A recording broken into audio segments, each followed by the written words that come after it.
नमस्कार, मैं कमल कौशिक। आप देखना शुरू कर चुके हैं हमारा खास कार्यक्रम जिसका नाम है ब्रेकिंग बुलेटिन। ब्रेकिंग बुलेटिन में आइए एक एक करके हम अब तक की तमाम अहम और बड़ी खबरों की बात करते हैं। सबसे पहले बात करेंगे संसद के मानसून सत्र की। संसद का कामकाज कैसे ठप है मैं आपको बताने जा रहा हूं। लोकसभा हो या राज्यसभा हो, दोनों की कार्यवाही में खलल डल रहा है और ये खलल कोई और नहीं बल्कि विपक्ष की तरफ से डाला जा रहा है। दोनों ही सदन की बात करें तो विपक्ष ने कई मुद्दों को लेकर खूब नारेबाजी की। हंगामे पर स्पीकर ओम बिरला भी नाराज दिखाई दिए। इसके बाद दोपहर 2 बजे तक के लिए दोनों सदन की कार्यवाही स्थगित करनी पड़ी। बिहार में SIR का मुद्दा खूब छाया हुआ है। विपक्ष की तरफ से हंगामा किया गया। ओम बिरला ने चेतावनी भी दी, लेकिन उसके बाद भी कोई मानने को तैयार नहीं हुआ। कहा गया कि माननीय, आप ऐसा करेंगे तो देश में क्या संदेश जाएगा, और ये भी कहा गया कि माननीय हो, आप माननीय जैसा ही व्यवहार करें। ये तमाम बातें स्पीकर की तरफ से कही गई हैं। मैं आपको राज्यसभा और लोकसभा दोनों की तस्वीरें दिखाना चाहता हूं। दोनों जगह यानी दोनों सदन में कितना हंगामा और कैसे हंगामा देखने को मिला, आइए जानते हैं।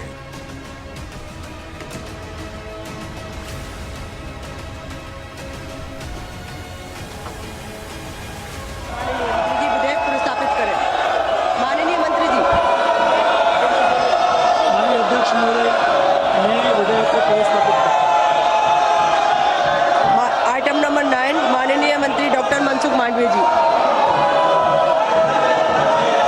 आदरणीय अध्यक्ष महोदय, मैं प्रस्ताव करता हूँ कि राष्ट्रीय डोपिंग विरोधी अधिनियम 2022 में संशोधन करने वाले विधेयक को प्रस्तावित करने की अनुमति दी जाए। प्रश्न यह है कि विधेयक को प्रस्तावित करने की अनुमति प्रदान की जाए। जो सदस्य इसके पक्ष में वो हाँ कहे, जो सदस्य इसके विरोध में वो ना कहे। मेरे विचार में निर्णय हाँ वालों के पक्ष में हुआ, हाँ वालों के पक्ष में हुआ। माननीय मंत्री जी विधेयक को प्रस्तावित करें। माननीय अध्यक्ष महोदय, मैं विधेयक प्रस्तावित करता हूँ।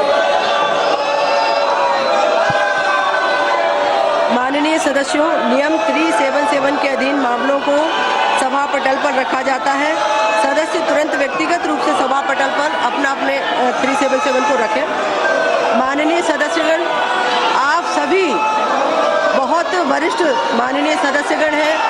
आप सब सदन की मर्यादा, सदन की गरिमा, आप सब इतने अनुभवी सभी माननीय हैं। आप सबको पता होना चाहिए विपक्ष की भूमिका क्या है। लेकिन लगातार आज लोकसभा का तीसरा दिन आपने क्वेश्चन काल महत्वपूर्ण जैसे कई माननीय सदस्यों ने क्वेश्चन काल लगाते हैं और वो अपने उत्तर की प्रतीक्षा करते हैं, लेकिन बहुत से माननीय सदस्यों के उत्तर प्रश्न आए भी।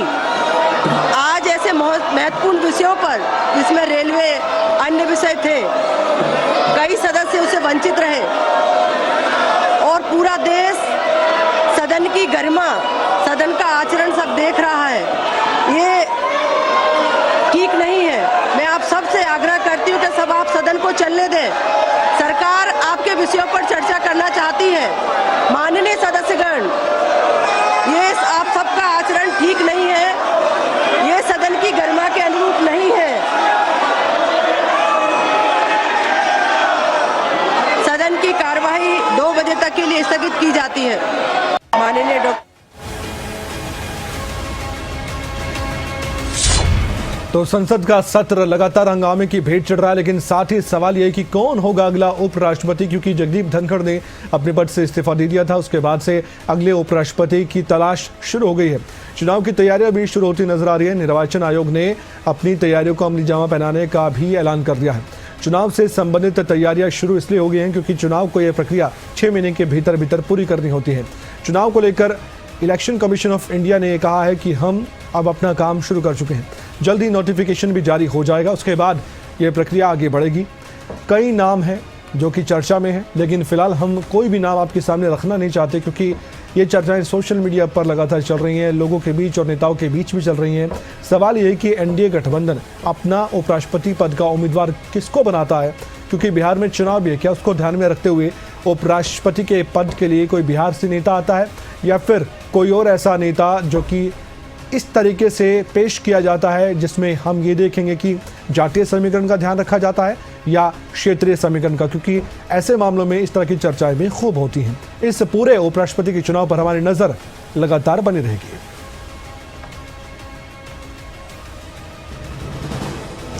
और इसी बीच ब्रेकिंग बुलेटिन में एक बड़ी खबर की बात करेंगे। भारत और पाकिस्तान के बीच युद्ध विराम हुआ, ये सभी जानते हैं, लेकिन अमेरिकी राष्ट्रपति डोनाल्ड ट्रंप के दावों पर राहुल गांधी का एक बयान सामने आया है। राहुल गांधी ने पीएम मोदी पर सीधे सीधे निशाना साधा। प्रधानमंत्री कैसे बयान दे सकते हैं? क्या वो कहेंगे कि युद्ध विराम ट्रंप ने करवाया है? आगे कहा गया कि ये हकीकत है कि ट्रंप ने युद्ध विराम करवाया है। हम रक्षा उद्योग ऑपरेशन सिंदूर पर चर्चा करना चाहते हैं। प्रधानमंत्री एक भी बयान नहीं दे पा रहे हैं। ये बात राहुल गांधी कह रहे हैं, यानी कि उनको मौका मिल रहा है। और क्यों हंगामा हो रहा है संसद में, इन्हीं के बयानों से आप अंदाजा लगाइए। रक्षा उद्योग ऑपरेशन सिंदूर पर चर्चा करना चाहता है विपक्ष, इसलिए हंगामा लगातार हो रहा है। लेकिन सत्ता पक्ष चर्चा करवाएगा, ये आश्वासन दिया गया है। विपक्ष फिर भी मानने को तैयार नहीं। राहुल गांधी ने संसद के बाहर आकर मीडिया से मुखातिब होते हुए क्या कहा, ये जानते हैं। सिंदूर के प्रॉब्लम्स हैं, हालात अच्छी नहीं है, पूरा देश जानता है। जो अपने आप को देशभक्त कहते हैं वो भग गए, राइट। प्राइम मिनिस्टर एक स्टेटमेंट नहीं दे पा रहे हैं। ट्रंप ने कितनी बार बोला है? 25 बार बोला है। ट्रंप ने 25 बार बोला है कि मैंने सीज फायर करवाया। ट्रंप कौन होता है सीज फायर कराने का? उसका काम थोड़ी है। मगर प्रधानमंत्री ने एक बार जवाब नहीं दिया। सच्चाई है, छुप नहीं सकते। ऑपरेशन सिंदूर के प्रॉब्लम्स हैं, हालात अच्छी नहीं है, पूरा देश जानता है। आगे बढ़ते हैं ब्रेकिंग बुलेटिन में और अहम खबरों की बात करेंगे। ब्रिटेन और मालदीव के दौरे पर पीएम मोदी हैं। ब्रिटेन और मालदीव के दौरे पर प्रधानमंत्री नरेंद्र मोदी जाकर द्विपक्षीय बातचीत करेंगे। 26 जुलाई तक उनका दौरा है, 8 से लेकर 26 जुलाई तक। इस दौरे के दौरान व्यापारिक समझौते, राजनयिक संबंधों को भी मजबूत करने पर जोर दिया जाएगा। ब्रिटेन के दौरे पर आज से रवाना हो रहे हैं पीएम मोदी। भारत ब्रिटेन की जो फ्री ट्रेड एग्रीमेंट है उस पर चर्चा होगी और इस पर हस्ताक्षर भी होने जा रहे हैं। इसके बाद 25 जुलाई और 26 जुलाई को मालदीव पहुंचेंगे प्रधानमंत्री नरेंद्र मोदी। 60वें राष्ट्रीय दिवस समारोह में उनको शामिल होना है। तो मालदीव और साथ ही ब्रिटेन के साथ रिश्तों को और भी ज़्यादा अच्छे तरीके से मजबूत करने के लिए प्रयास 23, 24, 25, 26 जुलाई को रहने वाले हैं। और ये जो ब्रिटेन की यात्रा है, इसके बारे में बता दें कि ब्रिटिश समकक्ष जिनका नाम है कीर स्टारमर, उनके साथ बातचीत होगी। उनके निमंत्रण पर ही ये मुलाकात होने जा रही है। चौथी यात्रा होगी, ये काफ़ी खास यात्रा है। विदेश मंत्रालय ने अपनी प्रेस कॉन्फ्रेंस में ये कहा भी था कि यात्रा के दौरान दोनों पक्ष व्यापार और अर्थव्यवस्था, इसके अलावा प्रौद्योगिकी और नवाचार, रक्षा और सुरक्षा, जलवायु, स्वास्थ्य, शिक्षा, लोगों से जुड़े हुए विषय, इन सभी पर चर्चा होगी। इन पर खास जोर दिया जाएगा। व्यापक रणनीतिक साझेदारी यानी कि CSP की प्रगति की समीक्षा भी होगी। चर्चा आपसी चिंता के क्षेत्रीय और वैश्विक विकास पर भी होगी। और इस यात्रा से भारत ब्रिटेन व्यापक रणनीतिक साझेदारी यानी CSP को नई गति मिलने की भी पूरी उम्मीद है। इस दौरान दोनों नेता प्रगति की समीक्षा करते हुए नजर आएंगे। भारत ब्रिटेन मुक्त व्यापार समझौते FTA सहित सहयोग के नए क्षेत्रों की भी रूपरेखा तैयार करने का एक बड़ा लक्ष्य रखा जाएगा। प्रधानमंत्री मोदी अपने प्रयास ये रखेंगे कि दोनों देशों के बीच बात वो भी हो जो भारत के हित में ज़्यादा हो। अपने प्रवास के दौरान साथी राजा चार्ल्स तृतीय से भी मुलाकात कर सकते हैं। यात्रा के दूसरे चरण में प्रधानमंत्री मोदी मालदीव के राष्ट्रपति डॉक्टर मोहम्मद मोइज़ू के निमंत्रण पर 25-26 जुलाई को मालदीव की दौरे यात्रा पर रहेंगे। राजकीय यात्रा उनकी रहेगी। पीएम मोदी की मालदीव की ये तीसरी यात्रा रहने वाली है। तो दोनों दौरों पर हमारी नजर रहेगी। थापली नेचर कैंप में सीएम पहुंचने वाले हैं। पंचकुला में इको कुटीर के नवीनीकरण का उद्घाटन करेंगे। मुख्यमंत्री नायब सैनी खुद अपने हाथों ये उद्घाटन करेंगे। थापली नेचर कैंप में उद्घाटन करने का कार्यक्रम है। ट्रैकर्स को हरी झंडी दिखाकर रवाना करेंगे और कालका कलेसर ट्रेल से भी रवाना करने का ये कार्यक्रम है। त्रिफला वाटिका में पौधारोपण भी करेंगे मुख्यमंत्री नायब सैनी। इस कार्यक्रम का जैसी अपडेट आएगा खबरें तक आप तक जरूर पहुंचाएंगे। ब्रेकिंग बुलेटिन में आगे बढ़ते हैं। संदिग्ध विदेशी नागरिकों पर लगातार नजरें हैं क्योंकि गुरुग्राम से खबर ये सामने आई कि रोहिंग्या और बांग्लादेशी जितने भी अवैध तरीके से रह रहे हैं हरियाणा में, उन सभी पर नजरें टिकी हुई हैं। आदेश है गृह मंत्रालय के, संदिग्ध प्रवासियों पर नजर रखी जाए, इनके खिलाफ कार्रवाई हो जाए। अवैध रूप से जो भी विदेशी नागरिक यहाँ पर रह रहे हैं उनको देखा जाए, उनकी आइडेंटिटी की परख की जाए और जितने भी संदिग्ध दिखे उन सभी को हिरासत में लिया जाए, डिटेंशन सेंटर भेजा जाए। और जो चारों सेंटर्स हैं उनके इंचार्ज की नियुक्ति के आदेश भी दिए गए हैं। गुरुग्राम के बादशाहपुर सेक्टर 10, सेक्टर 40 और मानेसर में ये डिटेंशन सेंटर बनाए गए हैं। चारों सेंटर्स के इंचार्ज की भी नियुक्ति के आदेश हो चुके हैं। गुरुग्राम पुलिस ने कुछ संदिग्ध विदेशी नागरिकों को हिरासत में भी लिया है। उनसे पूछताछ की जा रही है कि कब से ये यहाँ पर रह रहे थे। ब्रेकिंग बुलेटिन में एक बड़ी खबर, पंचकुला में 76वां राज्य स्तरीय वन महोत्सव है और कार्यक्रम में मुख्यमंत्री नायब सैनी मुख्य अतिथि होंगे और इसके अलावा वो कुछ देर बाद पहुंच जाएंगे। कैबिनेट मंत्री राव नरबीर सिंह की अध्यक्षता में कार्यक्रम हो रहा है। कार्यक्रम में कैबिनेट मंत्री राव नरबीर पहुंच चुके हैं। मोरनी के पॉलिटेक्निक कॉलेज में ये कार्यक्रम रखा गया है। हमारे साथ हमारे पॉलिटिकल एडिटर अनमोल इस खबर पर चर्चा करने के लिए, बातचीत करने के लिए, जानकारी देने के लिए तैयार हैं। वहीं इस कार्यक्रम में मौजूद है। अनिल, क्या जानकारी इस कार्यक्रम को लेकर सीधे आपसे जानना चाहते हैं हमारे दर्शक?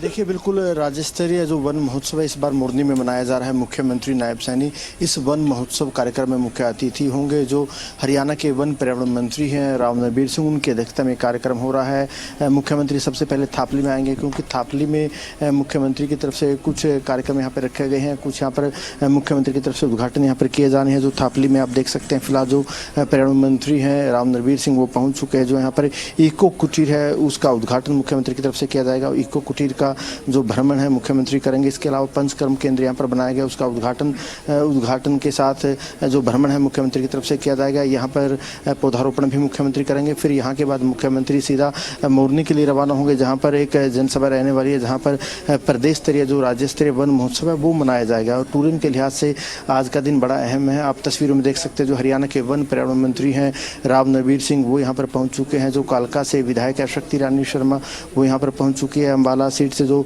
बीजेपी की उम्मीदवार रही थी बंतो कटारिया वो यहाँ पर पहुँच चुके हैं। मुख्यमंत्री के एसटी भी यहाँ पर मौजूद है। इसके अलावा जो तमाम अधिकारी वो भी मौजूद है। एसीएस है वन पर्यावरण मंत्रालय के पर्यावरण विभाग के आनमोहन शरण साहब वो यहाँ पर मौजूद है।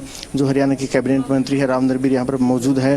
उनसे बातचीत करने की भी कोशिश करेंगे कि किस तरीके से हरियाणा में टूरिज्म को बढ़ावा दिया जा सकता है। वन पर्यावरण को लेकर जो राव नरबीर साहब का क्या विजन है, ये सारी बातें राव नरबीर साहब से बातचीत करने की कोशिश करेंगे। क्या विजन वन पर्यावरण मंत्रालय विभाग को लेके है, किस तरीके से टूरिज्म को बढ़ावा देंगे। खुद राव साहब हमारे साथ मौजूद है। सर, हरियाणा में टूरिज्म को कैसे बढ़ावा दिया जाए? मोरनी बड़ा महत्वपूर्ण है। मोरनी से अगर हम 40 किलोमीटर दूर 30 किलोमीटर दूर कसौली में जाते हैं तो भीड़ रहती है वहाँ पर पर्यटकों की, लेकिन मोरनी में ऐसा क्यों नहीं है? मोरनी में कैसे टूरिज्म को बढ़ावा दिया जा सकता है?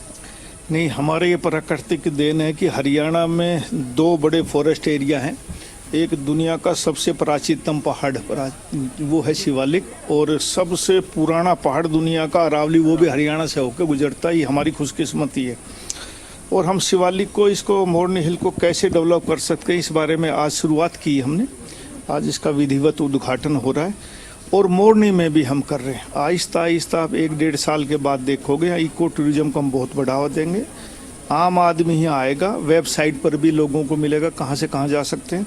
कोशिश ये है कि आम आदमी हरियाणा का और बाहर से नागरिक यहाँ आए और प्रकृति का आनंद ले।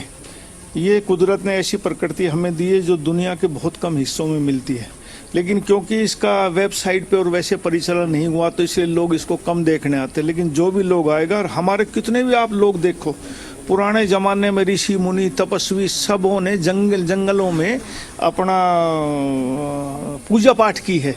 तो जब आदमी पेड़ के नजदीक रहता है तो उसका मन भी शांत रहता है, मन भी ठीक रहता है। ऐसे ये प्रकृति की एक देन है और हम इसको पूरा डेवलपमेंट करने की कोशिश करें। ट्रैकर्स किस तरीके से यहाँ पर आए, ट्रैकिंग साइट्स जो यहाँ पर बनाई गई है वो किस तरीके से आपके कार्यक्रम रहने वाले हैं ट्रैकिंग को लेकर? नहीं, आज यहाँ ट्रैकिंग की शुरुआत यहाँ कर रहे हैं, वैसे तो पहले से जल्दी है, लेकिन एक ट्रिप को यहाँ से आज माननीय मुख्यमंत्री जी उसको हरी झंडी दिखाएंगे, वो जाएंगे। लेकिन इसको भी वेबसाइट पे हम डाल रहे हैं, यहाँ से शुरू होकर ये आखिर तक जाएगी। 7 दिन का प्रोग्राम है, 7 दिन तक आप उसमें जा सकते हैं, घूम सकते हैं। लोग बाहर जाते हैं, कोई कश्मीर जाता है, कोई शिमला जाता है, कहीं से करता है। तो आने वाले समय में नए नए बच्चों को यहाँ से ट्रैकिंग करने की सुविधा मिलेगी। सर, अरावली का कर लेते हैं, वहाँ पर एक जंगल सफारी आप लोग बनाने जा रहे हैं। पिछले दिनों आपने मनोहर लाल जी ने, भूपेंद्र यादव जी की मीटिंग हुई थी। क्या लगता है जंगल सफारी का जो एक बड़ा विजन आप लोग लेकर आए हैं वो धरातल पर आ पाएगा? हाँ, कोशिश है, और कहते हैं कि वादे फेल हो जाते हैं और कोशिशें कामयाब हो जाती हैं। तो कोशिश है, मुझे उम्मीद है कि इसी साल में वो धरातल पे उतर आएगा। कालका की स्थानीय विधायक है शक्ति रानी शर्मा जी, उनसे भी बातचीत करेंगे हम। शक्ति रानी जी, आपकी तो ये विधानसभा सीट आ गई है, इस सीट में टूरिज्म की अपार संभावनाएं हैं, तो आपका किस तरीके से कार्य प्लान है यहाँ पर टूरिज्म को बढ़ावा दिया जाए, क्योंकि कालका में ही मोरनी आता है? बिल्कुल, यहाँ पे टूरिज्म का बहुत ज़्यादा स्कोप है और मंत्री जी के और मुख्यमंत्री जी के सहयोग से इसको हम आगे लेके चल रहे हैं। और अभी भी हमारे को सेंटर से भी बहुत सारा पैसा मिला है जो टिक्कर ताल की डेवलपमेंट के लिए और हमारे पिंजौर गार्डन के लिए। और इसी तरह से आज जैसे हम इनसे बात करते चले जा रहे हैं तो मुझे बहुत संभावनाएं नज़र आ रही हैं कि किस तरह से हम टूरिज्म को यहाँ बढ़ाएंगे और जो सारा ट्रैफिक हिमाचल जा रहा है उसको हम यहाँ डाइवर्ट करेंगे। बिल्कुल यहाँ डाइवर्ट करेंगे उनको। और बहुत देखिए, हमारे ट्राई सिटी के पास सबसे शॉर्ट डिस्टेंस पे ये हिल स्टेशन है, तो लोग इसका लाभ भी उठाएंगे। कंजेशन नहीं है यहाँ पर, अभी नेचर है यहाँ पर, ब्यूटी है। अभी तक यहाँ पर कोई अर्बनाइजेशन नहीं हुआ है, तो उस चीज़ का सब लोग फ़ायदा लेंगे। बिल्कुल, स्थानीय विधायक शक्ति रानी शर्मा जी मौजूद थी। इसके अलावा जो तमाम अधिकारी भी मौजूद है, जैसा राव साहब की तरफ से हमें बताया गया है कि बात करें, क्योंकि हरियाणा में 2 जगह पर अपार संभावनाएं, चाहे हम अरावली की बात करें चाहे हम शिवालिक की बात करें। अरावली को लेकर एक बड़ा प्लान है सरकार का कि वहां पर एक जंगल सफारी बनाई जाए। इसके अलावा शिवालिक में किस तरीके से टूरिज्म को बढ़ावा दिया जाए उसको लेकर भी सरकार की अपनी प्लानिंग है। जो वन पर्यावरण मंत्रालय विभाग के जो ACS है आनमोल शरण साहब, वो भी मौजूद है, उनसे भी बातचीत करने की कोशिश करेंगे। सर, जैसा मंत्री जी बता रहे थे कि हरियाणा में 2 अपार संभावनाएं, अरावली और शिवालिक। अरावली में एक बड़ी सफारी बनाने की तैयारी प्रदेश सरकार कर रही है। शिवालिक में जो टूरिस्ट हिमाचल की तरफ जाता है, यहाँ पर ब्रेक लेकर जाए, उसको लेकर क्या कुछ आप लोगों की प्लानिंग रहने वाली है? सर, उसके लिए माननीय CM साहब, माननीय मंत्री जी, उनका फोकस है कि हम इको टूरिज्म को बढ़ावा दें। इको टूरिज्म की साइट्स हमारे पास एक जहाँ भी बैठे हैं थापली में, पूरा मोरनी इलाका, कलेसर का इलाका, यहाँ पे इको टूरिज्म को बड़े स्तर पे बढ़ावा देने की सरकार की कोशिश है। अरावली में क्या संभावना देखते हैं कि जो दिल्ली NCR के लोग हैं अरावली की तरफ जाएं? अरावली में तो अपार पॉसिबिलिटीज हैं। माननीय CM साहब, एक्स CM साहब और मंत्री जी का इतना ज़्यादा फोकस है कि हर हफ्ते रिव्यू मीटिंग होती है कि जल्द से जल्द अरावली सफारी वहाँ पे ग्राउंड पे उतारी जाए। देखिए, ACS आनमोल शरण साहब का यही कहना है कि मुख्यमंत्री नायब सैनी हो चाहे पूर्व मुख्यमंत्री मनोहर लाल जी हो, जो हरियाणा के वन पर्यावरण मंत्री है राव नरबीर, इनका यही फोकस है कि हरियाणा में टूरिज्म को बढ़ावा दिया जाए, चाहे शिवालिक की पहाड़ियाँ हो, यहाँ पर टूरिज्म पर फोकस किया जाए। इसके अलावा अरावली में जिस तरीके से जंगल सफारी का प्रदेश सरकार का एक बड़ा प्लान है, उसको किस तरीके से धरातल पर लाया जाए, उस पर भी प्रदेश सरकार काम कर रही है। जानकारी दी हमारे दर्शकों को बहुत बहुत शुक्रिया। ब्रेकिंग बुलेटिन में अब आगे बढ़ते हुए एक और महत्वपूर्ण खबर की बात करेंगे। सीधे बड़ी खबर है दिल्ली से। हरियाणा कांग्रेस संगठन को लेकर हलचल काफी तेज है। कांग्रेस मुख्यालय में कांग्रेस संगठन को लेकर बैठक है। हरियाणा कांग्रेस प्रभारी BK हरिप्रसाद की अध्यक्षता में बैठक है। कार्यकर्ताओं और नेताओं से मुलाकात हो रही है। कार्यकारी अध्यक्ष सुरेश ने BK हरिप्रसाद से मुलाकात की है। हरिप्रसाद से कल ही कैप्टन अजय यादव ने भी मुलाकात की थी। ब्रिजेंद्र सिंह भी मुलाकात कर चुके हैं। मनोज बागड़ी ने भी मुलाकात की। कई नेता हैं जिनके हम नाम ले रहे हैं, ऐसा नहीं कि यही नेता है, और भी नेता हैं। कल भी कई सांसद पहुंचे थे कांग्रेस पार्टी के, जिन्होंने कांग्रेस संगठन को लेकर बातचीत जरूर की होगी। इस मसले पर जल्द फैसला लिया जाएगा कि जिला अध्यक्ष हरियाणा में कांग्रेस का कौन कौन होगा। तो इस वक्त की बड़ी खबर दर्शकों के सामने हम रख रहे हैं, आपके सामने रख रहे हैं। हरियाणा कांग्रेस में हलचल काफी तेज है संगठन को लेकर, क्योंकि जुलाई के अंत तक बताया जा रहा है, जो हमारे सूत्र बता रहे हैं कि जिला अध्यक्षों का ऐलान हो जाएगा।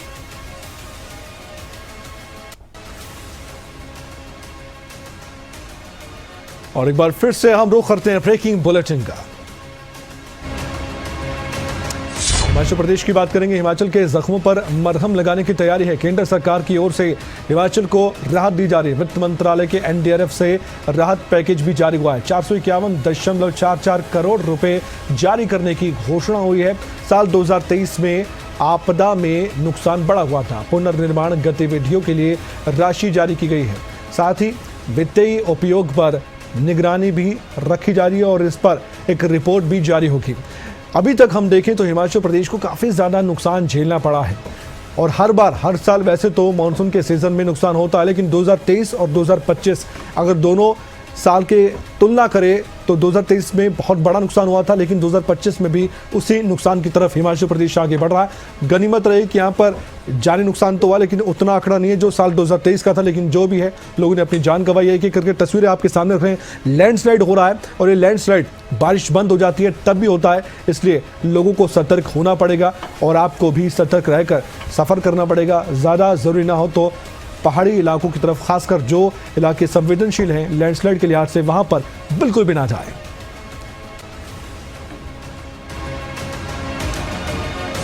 अब एचटेट 2025 परीक्षा की मैं बात करना चाहता हूं। एक बड़ी खबर आपको बताना चाहता हूं। एचटेट 2025 के लिए एडमिट कार्ड जारी हो चुके हैं।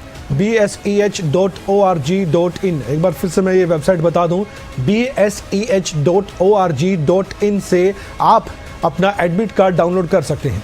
30 जुलाई और 31 जुलाई को एग्ज़ाम होना है।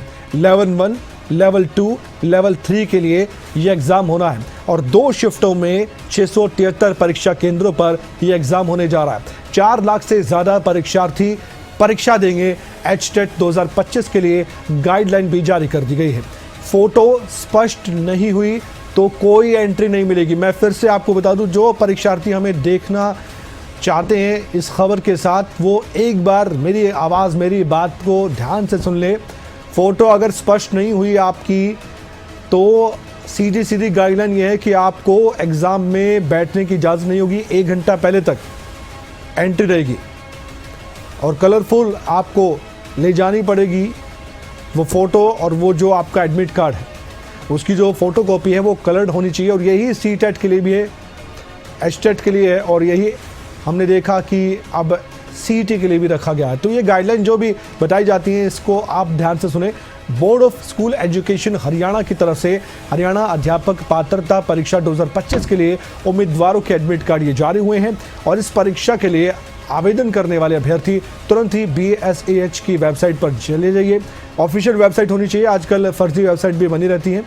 जाकर वहां पर अपना एडमिट कार्ड आप डाउनलोड करें और इसके अलावा आप इस पेज पर दिए डायरेक्ट लिंक पर भी क्लिक करके प्रवेश पत्र यानी कि एडमिट कार्ड डाउनलोड कर सकते हैं।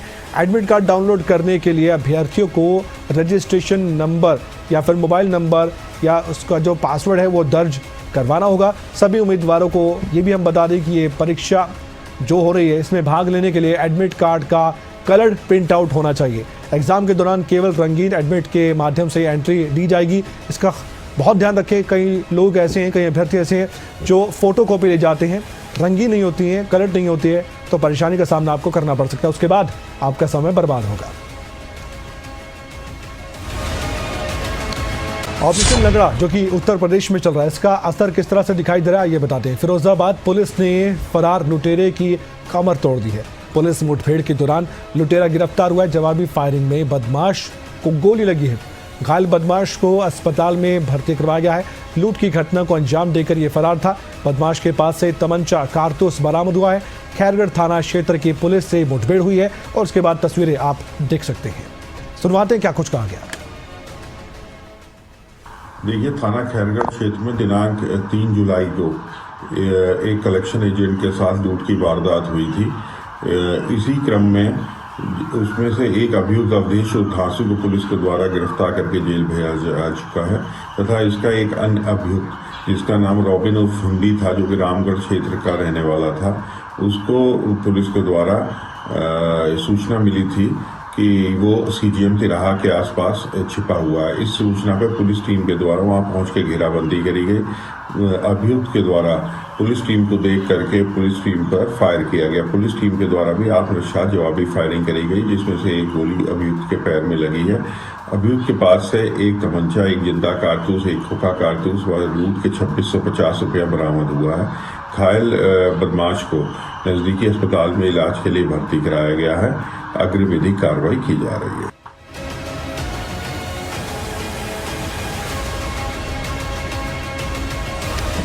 बदमाशों की खैर नहीं। जी हां, बुलंदशहर से एक बड़ी खबर। इनामी बदमाश के साथ पुलिस की मुठभेड़ हुई है और वाहन चेकिंग के दौरान पुलिस का एक्शन दिखाई दिया है। जवाबी कार्रवाई में बदमाश कुलदीप घायल हो गया है। इस बदमाश के बारे में जानकारी मिली है। दरअसल ये जो बदमाश है जिसका नाम कुलदीप है, बच्चे की हत्या के मामले में ये वांटेड था, वांछित था। अवैध तमंचा इससे बरामद हुआ, एक बाइक हुई है और जिंदा कारतूस भी बरामद हुआ है। कोतवाली डिबाई इलाके के मुखेना नहर के नजदीक का ये मामला है और आप बाइक भी देख सकते हैं जो इससे बरामद हुई है। क्या कुछ कहा गया पुलिस की तरफ से, आइए जानते हैं। 20 जून 2025 को थाना डिबई पर एक हत्या का मुकदमा ग्राम चिरौरी रानी कात्यानी का दर्ज हुआ था, जिसमें एक 16 वर्षीय बालक की गला काटकर हत्या की गई थी। इसमें थाना डिबई पुलिस के द्वारा इसका सफल अनावरण करते हुए इसमें मुख्य अभियुक्त कुलदीप सनोफ राजेंद्र वांछित चल रहा था, जिसके ऊपर एसएसपी महोदय के द्वारा 25,000 का इनाम भी घोषित किया हुआ था। आज चेकिंग के दौरान थाना डिबई पुलिस के द्वारा अभियुक्त कुलदीप सनोफ राजेंद्र को मुठभेड़ के बाद घायल अवस्था में गिरफ्तार किया गया है तथा उसे इलाज हेतु तत्काल अस्पताल रवाना किया गया है। अभियुक्त कुलदीप के पास से एक मोटरसाइकिल, एक अवैध तमंचा, 2 खोखा कारतूस, एक जिंदा कारतूस एवं हत्या की घटना में प्रयोग किया हुआ एक धारदार हथियार बरामद हुआ है। इस प्रकरण में अग्रिम विधिक कार्रवाई की जा रही है। भीषण आग और बस जलकर राख। जी हां, अयोध्या में कुछ ऐसा ही हुआ है। तस्वीरें बहुत कुछ बताएंगी आपको, लेकिन उससे पहले जानकारी ले लीजिए। बस खड़ी थी, यानी कि पार्क थी, लेकिन अचानक से आग लग गई। शॉर्ट सर्किट आग की वजह बताई गई है। सीएफओ फायर ब्रिगेड ने आग पर तुरंत काबू तो पा लिया, लेकिन तब तक नुकसान हो चुका था। किसी भी तरह की कोई भी जनहानि नहीं हुई है। आगजनी से बस लेकिन पूरी तरह से जलकर राख हो गई। बैकुंठ धाम में ये बस खड़ी थी, पार्क की गई थी, लेकिन अचानक से ऐसा क्या हुआ? शॉर्ट सर्किट ऐसा हुआ कि बस धू धू कर जलती दिखाई दी। तस्वीरें आप देख सकते हैं। बस पूरी तरह से जलकर राख हो चुकी है। बस नुकसान की भेंट चढ़ गई। फायर ब्रिगेड की गाड़ियां मौके पर पहुंची, कर्मचारी पहुंचे, उन्होंने आग पर काबू तो पाया, लेकिन तब तक नुकसान ज़्यादा हो चुका था।